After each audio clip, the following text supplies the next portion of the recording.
আজ আমাদের পাঠ শিবপুরাণ জ্ঞান সংহিতার ৩৩ অধ্যায়। আমরা এর আগে দেখেছি ৩১ অধ্যায়, ৩০ অধ্যায়, এগুলোতে আমরা দেখেছি ৩১ অধ্যায়ে বিশেষ করে পার্বতী স্নান করার সময়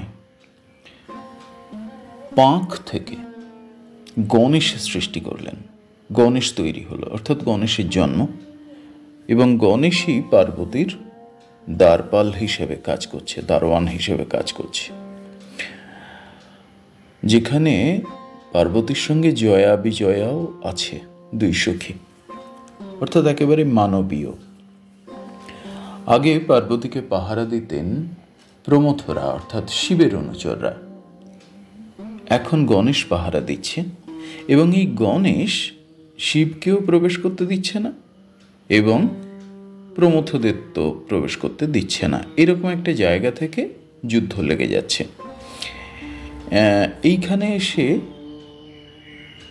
আমরা ৩২ অধ্যায় শেষ হতে দেখেছি, এবং ৩২ অধ্যায় শেষ হওয়ার সঙ্গে সঙ্গে এখানে লৌকিক কাঠামো আমরা দেখলাম। সমস্ত চরিত্রায়নের মধ্যে লৌকিক কাঠামো এই পর্যন্ত ঠিক ছিল। ৩৩ অধ্যায়ে যুদ্ধ হবে এরকম একটা জায়গায় এসে কাহিনী দাঁড়িয়েছে। একটা প্রশ্ন শুধু করে নেওয়া, যেটা সঙ্গতিপূর্ণ নয়। সঙ্গতিপূর্ণ নয় কি? পার্বতী, যে পার্বতী মহাদেবকে প্রবল তপস্যা দিয়ে পেয়েছেন, মহাদেব কে শিব বা কে মহাদেব কে রুদ্র সে সম্পর্কে তার অগাধ জ্ঞান, সেই ব্রহ্মতত্ত্ব তিনি ব্যাখ্যা করছেন। মহাদেব বা মহেশ্বর বা শিব, সে সম্পর্কে স্বয়ং দেবতারা, বিশেষ করে ব্রহ্মা বিষ্ণু, তারা জগৎকে বোঝাচ্ছেন এবং নিজেরাও আরাধনা করে তাকে পাচ্ছেন। সেই মহাদেব এবং পার্বতীর এইরকম সাংসারিক কাঠামোর যে টানাপোড়েন, যুদ্ধ বিগ্রহ, একে অপরের দ্বন্দ্ব, মানে শিব বলছেন আমি যদি নত হয়ে ঢুকি তাহলে লোকে ভাববে স্ত্রীর বশীভূত হয়েছি। পার্বতী যুদ্ধ ঘোষণা করছে, মানে গণেশকে এসে বলছে এইটা বলবি, মানে যেমন কুটকাচালি হয় তেমন বলবি, হয় নত হয়ে ঢুকতে, নাহলে যুদ্ধ করে ঢুকতে। এই কাহিনীগুলোর মধ্যে একেবারে লৌকিক স্রোতের যে সাধারণ চরিত্রের বৈশিষ্ট্য, সেই বৈশিষ্ট্যগুলি প্রকাশ পাচ্ছে। এখন প্রশ্ন হলো, এগুলো কি শুধু গল্প কথা হিসেবেই প্রকাশ পাচ্ছে? এটা মনোরঞ্জন করে গল্প বলাই কি এর উদ্দেশ্য, নাকি ভিন্নতর কোনো উদ্দেশ্য আছে? আমি এই প্রশ্নগুলো তুলে তবে যাব ৩৩ অধ্যায় পাঠে। একটা জিনিস আমি অন্তত পড়তে গিয়ে উপলব্ধি করেছি, এবং যদি যারা সাধনে রয়েছেন তারাও উপলব্ধি করবেন এই কথাগুলো যদি একটু তলিয়ে ভাবা যায়। কার্তিকের জন্ম হলো পার্বতী মহেশ্বরের প্রেমে এবং সম্পূর্ণত মহেশ্বরের বীর্যে। সেখানে অগ্নিতত্ত্ব মিশল, জলতত্ত্ব মিশল, ক্ষিতিতত্ত্ব মিশল। ষড়রিপু ৬টা রাজকন্যা তাকে পালন করলেন, অর্থাৎ ষড়রিপু হয়ে সে পার্থিব শরীর ধারণ করল। তার মানে কার্তিকেয় সম্পূর্ণত মহাদেবের সন্তান এবং দৈব সন্তান, পৃথিবীর বাইরে থেকে আগত। পৃথিবী মানে এই পঞ্চভূতের আওতার বাইরে থেকে এসে পঞ্চভূতে দেহ ধারণ করছে। গণেশ এবং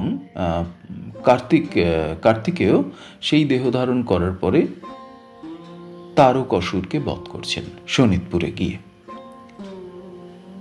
তারপরে আমরা দেখেছি, তারপরে কিন্তু ত্রিপুর তৈরি হয়েছে আর ত্রিপুর ধ্বংস হয়েছে।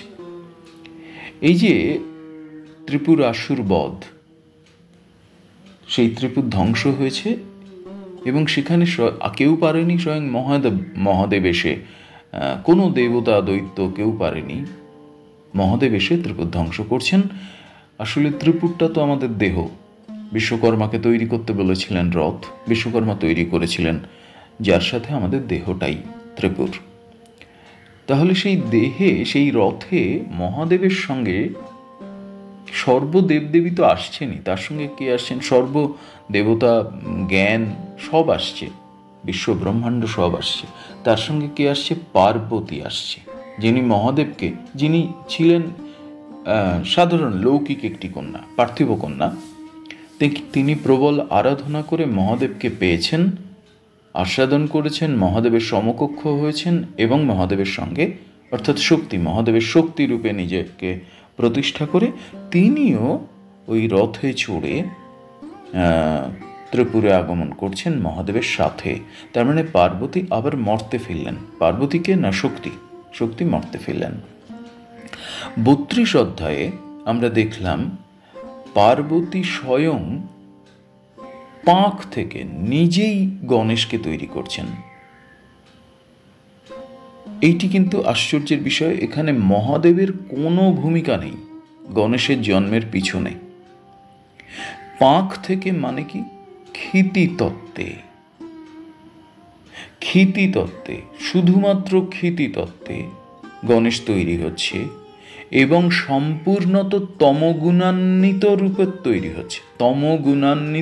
তৈরি হচ্ছে। এবং গণেশের তৈরির পিছনে উদ্দেশ্য কি কোনো মহৎ উদ্দেশ্য নয়, একেবারে জয়া বিজয়া পার্বতীকে গিয়ে সেই কুটকাচালি করে বলে না, হ্যাঁ রে তুই চান করছিস, তুমি চান করছো, হে উমে তুমি চান করছো, আর আমরাও আসছি, আমাদের নিজেদের লোকজন থাকবে না, ওরা প্রমথরা তো আরে ভূত প্রেতরা, ওরা ঠিক আমাদের মতো তো মানুষ নয়, ওরা কিরম থাকলে আমাদের ভাল লাগে না, আমাদের লোকজন কই, আমাদের মতো লোকজন কই। অর্থাৎ এই কুটকাচালি থেকে এবং মহাদেবের বিরুদ্ধে গিয়ে, মহাদেব যাদের করতে বলেছিলেন, পাহারা দিতে বলেছিলেন, সেই প্রমথদেরও মহাদেব বকাঝকা করেছেন কোনো কারণে। পার্বতী স্নানে গিয়েছিলেন, সেইখানে পার্বতীর কানে এই মন্ত্রণা দেয়া হচ্ছে, জয়া বিজয়া বলছেন যে আমাদের মতো কাউকে তৈরি করো মে, তবে না ভালো লাগবে, এসে ভালো লাগে। তার মানে জয়া বিজয়া আদ্যুই সখী, তারা পার্বতীকে গিয়ে এই ধরনের যুক্তি দিচ্ছে। সেখান থেকে পার্বতী বলছে, হ্যাঁ তো তাই তো, ঠিক বলেছিস তো, এই যে ধরনটা ঠিক আছে, আমি তাই করি বলে তিনি সম্পূর্ণত ক্ষিতিতত্ত্বে পাঁক থেকে গণেশের জন্ম দিলেন, গণেশকে নির্মাণ করলেন। অর্থাৎ সেখানে কোনো প্রেম নেই, কোনো মহত্তর উদ্দেশ্য নেই। গণেশের সৃষ্টির পিছনে এইটি কিন্তু দেখার মতো বিষয়। এবং শক্তি সম্পূর্ণত ত্রিগুণে নেমে, আমি এই শব্দগুলো ব্যবহার করছি কারণ শিব পরিবৃত, শিবকে পরিত্যাগ করা মানে ত্রিগুণে নেমে, শিব ছাড়া মানে একদম ত্রিগুণে নেমে তমময় হয়ে, রজময় হয়ে, রজগুণান্বিত, আমি রজ মানে ধুলি বলছি না, রজগুণান্বিত এবং তমগুণান্বিত হয়ে, শিব ছাড়া মানে সত্যগুণান্বিত এবং ব্রহ্মজ্ঞান বিবর্জিত হয়ে যখন নির্দিষ্ট একটা সংকীর্ণ উদ্দেশ্য সাধনের জন্যে গণেশের নির্মাণ হলো, এই বিষয়টি কিন্তু দেখার মতো বিষয়। এই প্রশ্নটা তুলেই আমি 33 অধ্যায় পাঠে যাব। এটা খুবই একটা ভিন্নতর আলোচনা চলছে, কারণ আমি খুঁজতে চাইছি যে গণেশ, এই যে লৌকিক কাহিনীটা এখানে বলা গণেশের জন্মের, এবং যে একটা লোকাচার, যে সাধারণ জীবনের মানুষের চরিত্র আরোপিত হচ্ছে দেবদেবীদের ওপরে বা স্বয়ং পরম ব্রহ্মের ওপরে, শিব চরিত্রের ওপরে বা পার্বতীর ওপরে, আশ্চর্য সেই তপস্বিনী যিনি শিবকে পেয়েছেন, শিবকে পাবার জন্য প্রবল তপস্যা করেছেন তাদের ওপরে। তাহলে কি পূর্ণ শক্তি যখন নির্দিষ্ট অভিসন্ধিতে বা উদ্দেশ্যে, যে উদ্দেশ্যের সঙ্গে কোনো সাধনের সম্পর্ক নেই বা পরম তত্ত্বের সম্পর্ক নেই, তিনি যখন পূর্ণ তমজ্ঞান তমগুণান্বিত একজনকে সৃষ্টি করেন এবং শক্তি যখন সম্পূর্ণত সেই তমগুণান্বিত সৃষ্টির সঙ্গে থাকেন, তখন তাকে ধ্বংস করা বা তাকে নাশ করা স্বয়ং শিবেরও সাধ্য নেই। তাই আমরা দেখছি প্রবল দেবতাদেরও সাধ্য নেই। তাই প্রবলতম যুদ্ধ কিন্তু হচ্ছে পরের অর্থাৎ 33 অধ্যায়ে, যে যুদ্ধের ধরনটা একেবারে লৌকিক, ওপর থেকে পড়লে কিছুটা কৌতুক তৈরি হয়, কিন্তু ভেতরের বার্তাটি নিতে হবে, সাধন বার্তাটি নিতে হবে যে পূর্ণ তমগুণান্বিত শক্তি যদি আমাদের এই ত্রিপুরের মধ্যে অর্থাৎ এই দেহের মধ্যে প্রবলভাবে ক্রিয়া করতে শুরু করে, তাহলে সেই শক্তি কিন্তু ব্রহ্মজ্ঞানকেও হারিয়ে দিতে পারে, নষ্ট করে দিতে পারে, প্রবল সাধনাকেও নষ্ট করে দিতে পারে। আমি এই পর্যবেক্ষণটাকে তুলে তবে আমি 33 অধ্যায়ের পাঠে যাচ্ছি। সুত কহিলেন, অনন্তর প্রমথগণ শিব কর্তৃক ঐরূপ উক্ত হইয়া যুদ্ধসজ্জা করিয়া গণেশ সন্নিধানে গমন করিল। গণেশ তাহাদিগকে যুদ্ধার্থ সমাগত দেখিয়া নিজেও যুদ্ধ উদ্যোগ করিতে লাগিলেন এবং কহিতে লাগিলেন, মহাদেবের আজ্ঞাকারী প্রমথগণ যুদ্ধার্থ আগমন করুক, আমিও শিবার আজ্ঞাকারী একাকী বালক হইল তাহাদিগের সহিত যুদ্ধ করিব। আজ দেবী পার্বতী পুত্রের বল অবলোকন করুন, মহাদেব সগণের বলাবল পরীক্ষা করুন। পার্বতী ও পরমেশ্বর এই উভয় পক্ষের মধ্যে মতকৃত যুদ্ধই প্রবল হইবে। হে সংগ্রাম কুশল প্রমথগণ, পূর্বে তোমরা অনেকবার যুদ্ধ করিয়াছ, কিন্তু আমি বালক পূর্বে কখনো যুদ্ধ করি নাই, এই প্রথম যুদ্ধ করিব। এই যুদ্ধে তোমাদিগের পরাজয় অথবা জয় হইলেও লজ্জা আছে, কিন্তু এ বিষয়ে আমার কোনো প্রকারই লজ্জা নেই। একটা জিনিস দেখার মতো বিষয়, একদিকে আমি বালক, আবার একদিকে প্রবল অহংকারী, আমি দেখে নেব, আর আত্মবিশ্বাসী। আমার সঙ্গে শিবা আছে, মা আছে। তাহলে গণেশের মধ্যে অহংকার প্রকাশিত হচ্ছে, আত্মবিশ্বাস প্রকাশিত হচ্ছে, এবং আমার মা আছে, আমি দেখে নেব। আর শিবকেও সে একেবারে, সে জানে শিব তার বাবা, তা সত্ত্বেও এই স্পর্ধা প্রকাশ পাচ্ছে, কোনো রকম বিনয় নেই। তার মানে আমি এখানে কোনো চরিত্র হিসেবে কথা কিন্তু বলছি না, যেহেতু গৌরচন্দ্রিকা ভূমিকা হিসেবে আমি এই তত্ত্বগত নির্মাণের কথা প্রকাশ করেছি, ভূমিকা হিসেবে বলেছি। ফলে যদি শুধুমাত্র তমগুণ এবং ক্ষিতিতত্ত্ব এবং তার সঙ্গে পূর্ণ শক্তি থাকে, তাহলে তার বৈশিষ্ট্য কি? সেই আধারের বৈশিষ্ট্য কি? স্পর্ধা, অহংকার এবং সদা সর্বদা আমি দেখে নেব এক ধরনের রোখ চাপা। আমি এই প্রশ্নগুলো তুলে দিয়ে যাচ্ছি শুধু, কিন্তু ইহাতে জয় বা পরাজয় হইলে তোমাদিগের বা আমার নহে, সকলই সেই পার্বতী ও শিবের হইবে। কি আশ্চর্য কথা! কোন রকম মানে শ্রদ্ধা কিন্তু গণেশের কথায় প্রকাশিত হচ্ছে না বাবা মা সম্পর্কে। বলছে তোমরা যদি আমাদের যদি জয় পরাজয় হয়, তাহলে তো আমাদের হলো না, শিব আর পার্বতীর হলো। অর্থাৎ মাতা বা পিতার প্রতি গণেশের কিন্তু এখানে কোনো রকম শ্রদ্ধা প্রকাশ হচ্ছে না। এইটা আমার কাছে খুব অবাক লেগেছে। ইহা বিবেচনা করিয়া তোমাদিকে যুদ্ধ করা উচিত। আর একটা জিনিস প্রকাশিত হচ্ছে গণেশ চরিত্রে, সেটা হচ্ছে যে অপোনেন্টকে শুধু শারীরিক শক্তি নয়, বুদ্ধিবৃত্তি দিয়ে দুর্বল করে তুলছে। কারণ গণেশ জানে যে প্রমথরা প্রবলভাবে শিবের প্রতি ভক্তি রয়েছে তাদের, নিবেদিত তারা। তাহলে যদি শিব অপমানিত হয় তোমাদের এইসব কাজে, এমনকি পার্বতী অপমানিত হয়, লজ্জা পায় তারা, তাদেরই জয় পরাজয় হয়, তাদের যদি দ্বন্দ্ব হয়, তাহলে তো লজ্জাটা তোমাদেরও, আমার কিছুই যায় আসে না। এই যে ধরনটা, অর্থাৎ শারীরিক শক্তি পরীক্ষার আগে, যুদ্ধে নামার আগে প্রতিপক্ষকে গণেশ বুদ্ধি দিয়ে দুর্বল করে দেওয়ার চেষ্টা করছে এবং জ্ঞান দিয়ে দুর্বল করে দেওয়ার চেষ্টা করছে। গণেশের যে জ্ঞান, সেই জ্ঞান দিয়ে দুর্বল করে দেওয়ার চেষ্টা করছে। এর মধ্যে কিন্তু অদ্ভুত একটা সূক্ষ্ম চতুরতা রয়েছে। তোমরা নিজের প্রভুর সম্মুখে ও আমি জননীর সম্মুখে যুদ্ধ করিব, ন্যায় অন্যায় তাহারা বিবেচনা করিবেন, যাহা হইবে তাহা হইবে। প্রমথগণ গণেশের ঈদৃশ কটুক্তিতে অতিশয় ক্রুদ্ধ ও আরক্ত নয়ন হইয়া বিবিধ অস্ত্র ধারণপূর্বক যুদ্ধার্থ উদ্যুক্ত হইল। তাহারা দন্তে দন্তে ঘর্ষণ করিয়া পুনঃ হুঙ্কার করিতে লাগিল ও দেখো দেখো বলিতে বলিতে সকলে সমাগত হইল। প্রথমে নন্দী আসিয়া গণেশের এক পাদ গ্রহণপূর্বক আকর্ষণ করিল, পরে ভৃঙ্গি আসিয়া তাহার অপর পদ গ্রহণ করিয়া সেগুলি আকর্ষণ করিল।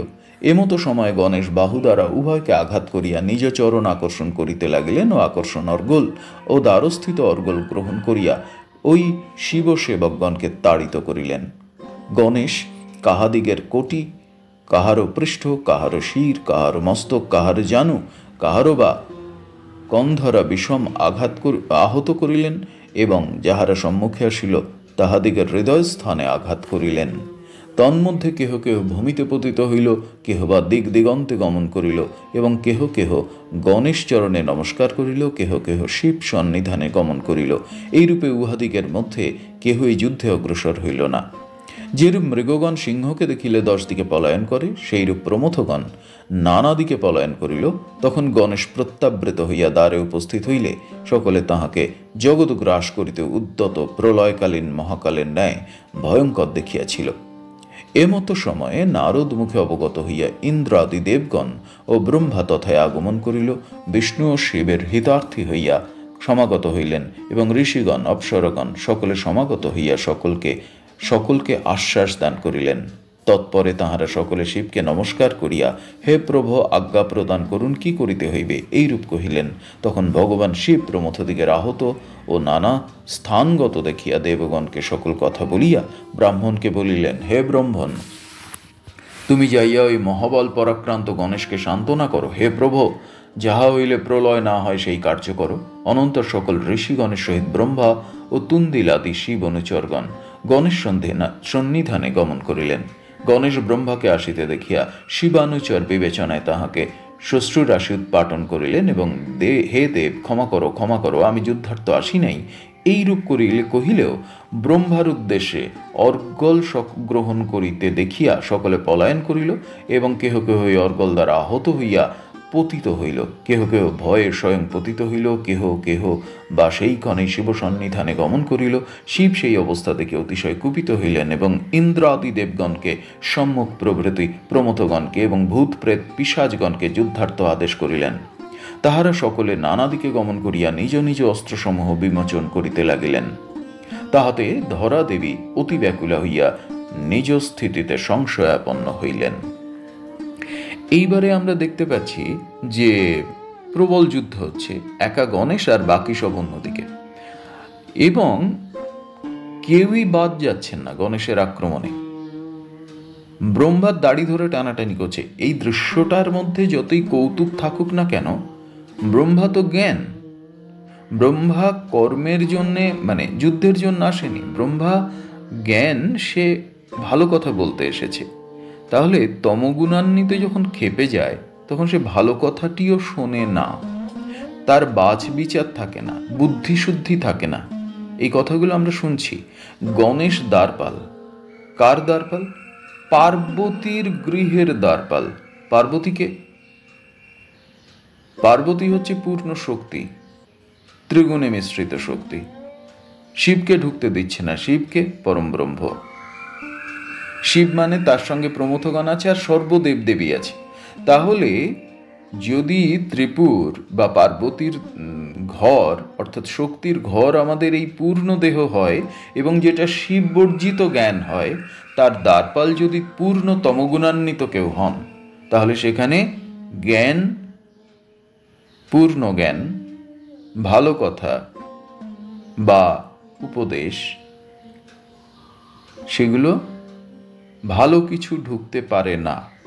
এই জায়গায় এসে দাঁড়াচ্ছে কি গল্প?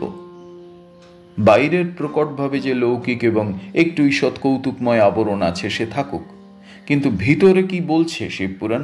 কোনো একটা গল্প কথা বলার উদ্দেশ্য নিয়ে তো গল্প, গাল গল্প বা কাল্পনিক গল্প শোনানোর জন্য নিশ্চয়ই শিবপুরাণ রচনা হয়নি, যার নাম জ্ঞান সংহিতা, যে বৃহৎ গ্রন্থের নাম শিবপুরাণ। ফলে সেখানে একটা লৌকিক, একটা মজার গল্প, একটা বেশ আরব্য কাহিনী টাইপের গল্প বলার জন্য নিশ্চয়ই শিবপুরাণ রচনা হয়নি।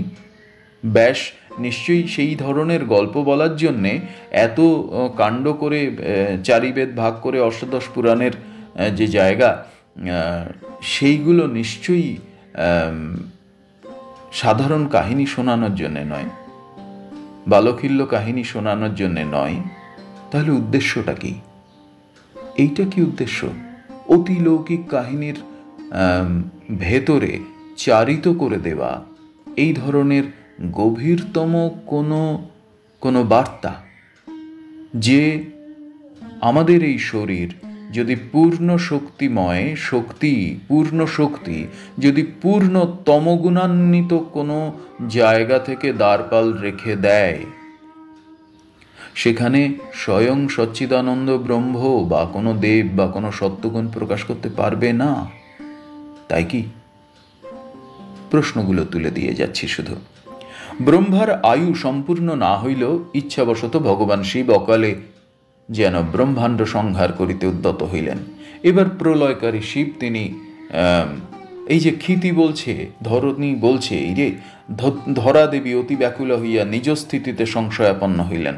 ধরা দেবী বললেন, এই রে এবারে বুঝি আমি ধ্বংস হয়ে যাব। এই যে সংশয়, ক্ষিতিতত্ত্বের যে সংশয়, ধরা দেবীকে ক্ষিতিতত্ত্ব, পূর্ণরূপে ক্ষিতিতত্ত্ব, তাহলে কি আমি এবারে ধ্বংস হয়ে যাব? ক্ষিতিতত্ত্বের সংশয়। যুদ্ধগত সম্মুখ প্রভৃতি সকলেই বিফলাস্ত্র হইয়া পরমাশ্চর্যান্বিত হইলেন। পার্বতী গণেশের রক্ষার্থ 2টি শক্তি নির্মাণ করিয়াছিলেন।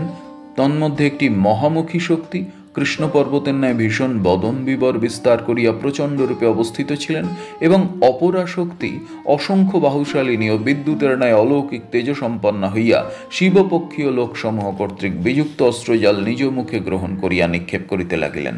তাহলে শুধুমাত্র দ্বারপাল গণেশের যুদ্ধ এটা নয়, পার্বতীর যুদ্ধ। পার্বতী এই ধরনের অস্ত্র নির্মাণ করে গণেশকে দিচ্ছে, অর্থাৎ তমগুণ, এই ধরনের প্রবল তমগুণ, এই ধরনের শক্তিকে পেতে পারে, যে শক্তি সব দেবদেবীরকেও হারিয়ে দিতে পারে। কারণ শক্তি তো এখন সম্পূর্ণত ত্রিপুরের মধ্যে আছে, অর্থাৎ এই দেহস্থিত আছে। পার্বতীর যে ঘর, শক্তির যে ঘর। যুদ্ধস্থলে দেবতাদিগের কাহাকেও দেখা যাইল না, কিন্তু গণেশের পারিক পরিক সর্বত্র দৃষ্টিগোচর হইতে লাগিল। যেরূপ পূর্বে একক মন্দর পর্বত সমুদ্র আলোড়ন করিয়াছিলেন, তদ্রূপ একাকী গণেশ দুস্তর সৈন্যসাগর আলোড়ন করিয়া ফেলিলেন। একাকী গণেশ সকলকে আহত করিলেন। তাহারা সকলে কি করিব, কোথায় যাইব, 10 দিক অন্ধকার দেখিতেছি, এইরূপে ব্যাকুল হইয়া পড়িল। তিনি বামে দক্ষিণে গদা ঘুরাইতে লাগিলেন ওই যুদ্ধ দেখিবার জন্য। রম্ভা, মেনকা, উর্বশী, তিলোত্তমা প্রভৃতি অপ্সরগণ পুষ্প ও চন্দন লইয়া এবং নারদাদি ঋষিগণ যে কেহ যুদ্ধ দর্শনে ইচ্ছুক সকলেই আগমন করিলেন। অর্থাৎ আমরা কিন্তু আবার প্রতিটি সত্তার আগমনকে দেখছি, যে সত্তারা শিবের সঙ্গে বিষ্ণু, এই বিশ্বকর্মা যে রথ বানিয়েছিল ত্রিপুর ধ্বংসের জন্য, সেই রথে যারা যারা ছিলেন সকলকে আবার দেখতে পাচ্ছি। তাহলে কি সেই রথ আমাদের দেহ? সেইখানে শিব সচ্চিদানন্দ প্রকাশ করতে পারছেন না, শক্তির কাছে যেতে পারছেন না। সেই কথা, না যেতে পারলে কি হতে পারে? শক্তিহীন, এই শিবহীন একটি দেহ কি হতে পারে? আত্মজ্ঞান সম্পূর্ণ, আত্মজ্ঞানহীন একটা দেহ কি হতে পারে? তারই গল্প কি করা হচ্ছে এটা? এরকম গিয়ে বেশ খানিকটা অংশ এটা রয়েছে। কেউই এই যুদ্ধে গণেশকে পরাজিত করতে পারছে না। তার মানে শক্তি, পরিপূর্ণ শক্তি, এখানে পার্বতী তো পরিপূর্ণ শক্তি, আর জয়া বিজয়া আছে। এই সমস্তই আমরা পরবর্তীকালে আধ্যাত্মিকভাবেও, সাধনগত জায়গা, যৌগিক জায়গা থেকেও আমরা কিন্তু পরবর্তীকালে এর বিভিন্ন ব্যাখ্যা পাব। তো যেখানে পূর্ণ শক্তি তমগুণে আছে, তা নাশ করা কিন্তু ত্রিদেবেরও সাধ্য নেই, দেবতারা তো কোন ছাড়। আমরা এর পরে দেখছি সকলে গিয়ে বলছে মহাদেবকে যে শিবকে নমস্কার, এই যে শিবকে নমস্কার করিয়া কহিতে লাগিলেন, হে দেব, আমরা পূর্বে কত যুদ্ধের কথা শুনিয়াছি, এক্ষণও কত যুদ্ধ দেখিয়াছি, কিন্তু এরূপ যুদ্ধ কখনো শ্রবণ করি নাই ও দেখি নাই। ওই শুভ শ্রেষ্ঠগণ কে? ওই শুভ গণশ্রেষ্ঠ কে? কিছুই জানিতে পারিতেছি না। এক্ষণে আপনি স্বয়ং উদ্যোগী হন, নচেত মহাপ্রলয় হইবে। আবার সকলে পরাজিত হয়ে, এর আগেও আমরা দেখেছি অসুররা প্রবল দাপিয়ে বেড়াচ্ছে, কেউ ধ্বংস করতে পারছে না, মহাদেবের কাছে সকলে গেছে। এক্ষেত্রেও তাই, গণেশ কে কেউ পরাজিত করতে পারছে না, তাই মহাদেবের কাছে সকলে গেছে যে ব্যবস্থা করুন, নাহলে শেষ হয়ে যাবে সব কিছু। গুণাতীত গুণময় ভগবান শিব ও বিষ্ণুকে যুদ্ধস্থলে আসিতে দেখিয়া দেবগণ ও প্রমথগণ সকলে পরস্পর আনন্দ প্রকাশ করিলেন। গুণাতীত গুণময় ভগবান শিব ও বিষ্ণু, তাহলে শিব হচ্ছেন গুণাতীত, গুণময় হচ্ছেন বিষ্ণু, দুজনে একসাথে আসছেন। গুণাতীত স্বয়ং ব্রহ্মজ্ঞান, পরম ব্রহ্ম, আর গুণময় সেই জ্ঞান যখন গুণময় হয়ে এসেছে, ত্রিগুণ যুক্ত হয়ে এসেছেন, তিনি হচ্ছেন বিষ্ণু পালনের। তাহলে এই দুইয়ে মিলে আসছে কোথায়? না, গণেশের খানে। গণেশকে যদি পূর্ণরূপে দেখি তাহলে তমগুণান্বিত। এই জায়গায় আমি পড়ি একটু, কারণ খুবই গুরুত্বপূর্ণ। গণেশ চরিত্র সম্পর্কে ব্যাখ্যা করছেন স্বয়ং বিষ্ণু। তখন সর্বানন্দময়ী, সর্ব আনন্দদায়ী বিষ্ণু ভগবান শিবকে অগ্রসর হইতে বলিয়া পরে কহিলেন, হে প্রভু, এই তমগুণময় গণেশকে কাপট্য ব্যতীত নিধন করা দুরূহ, অর্থাৎ কপটতা। কাপট্য শব্দটা কপটতা থেকে এসছে। অতএব আমি উহাকে মুগ্ধ করিতেছি, আপনি বিনাশ করুন। বিষ্ণু বলছেন যে এই যে গণেশ, এ সম্পূর্ণ তমগুণময়, আর যিনি তমগুণময় তাকে সত্যগুণ দিয়ে বা কোনো জ্ঞান দিয়ে কিন্তু করা যাবে না, তাকে পরাজিত করা যাবে না। তার জন্য কপটতার প্রয়োজন। আমরা তো এই কপটতা আমরা যখন বিষ্ণুকে দেখেছি ব্যবহার করতে বিভিন্ন সময়ে, তার মানে তমগুণান্বিত শত্রুকে বা প্রবল রজগুণান্বিত শত্রুকে নাশ করার জন্য কপটতার আশ্রয় করাও যায় মহত্তর উদ্দেশ্যে।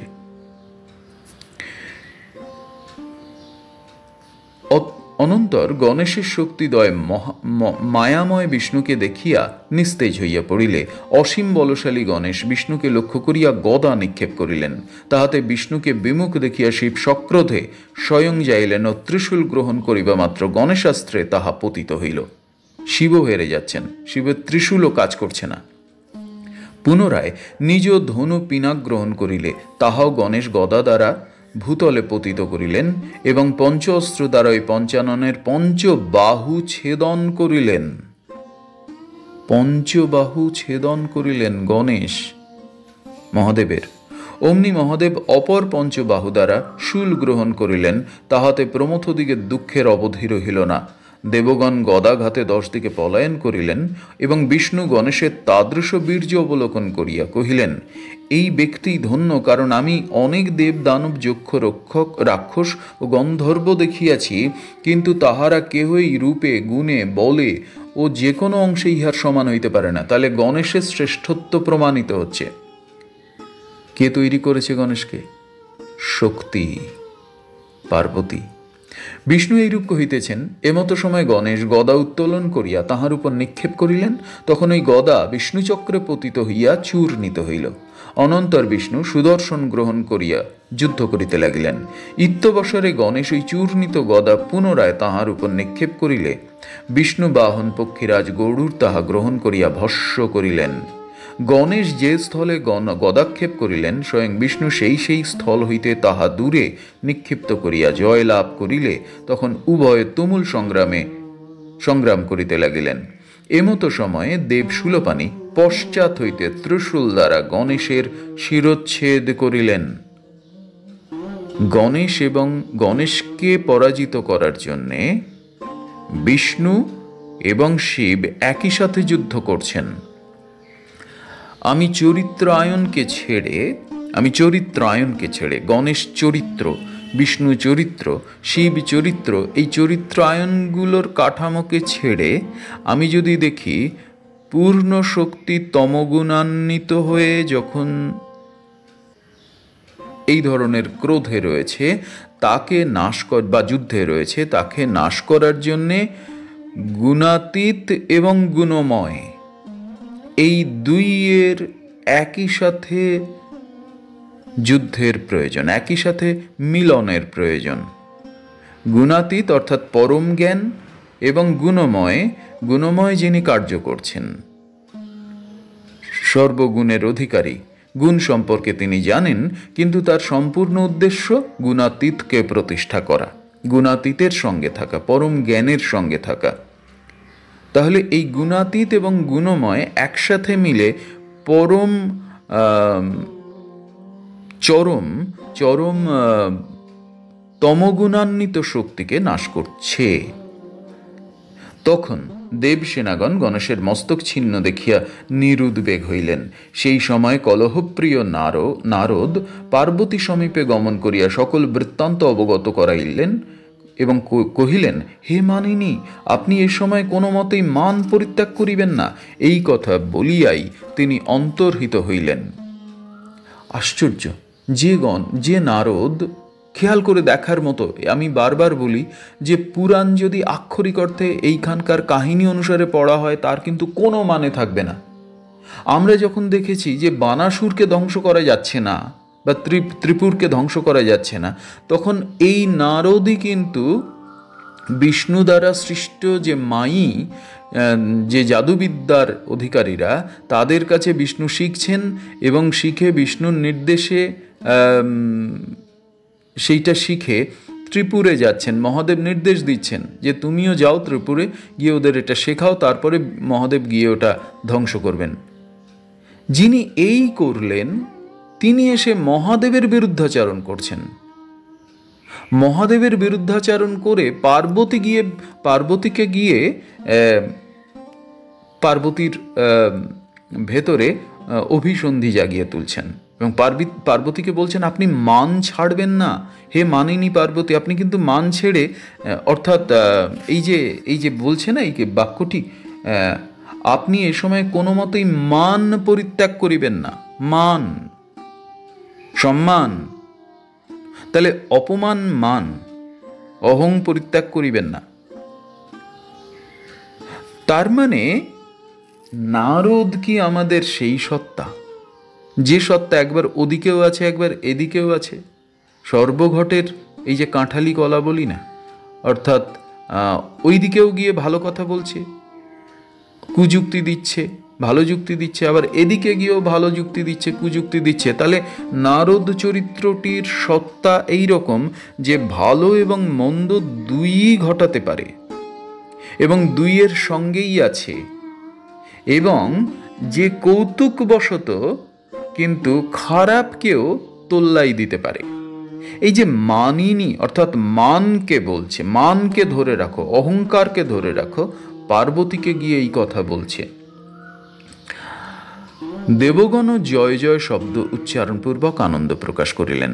তাহার পর দেবী পার্বতী যাহা করিয়াছিলেন, হে ঋষিগণ, আপনারা তাহা শ্রবণ করুন। 33 অধ্যায় সমাপ্ত। ওম নমঃ শিবায়, ওম নমঃ শিবায়, ওম নমঃ শিবায়। দীর্ঘ অধ্যায়, 33 অধ্যায় ব্যাখ্যা করলাম না, কারণ এটা পাঠের চেয়ে বেশি ব্যাখ্যাই করা হয়েছে। আমরা পরবর্তী পাঠে শুনে নেব পরের পর্বে 34 অধ্যায়ে কি ঘটছে।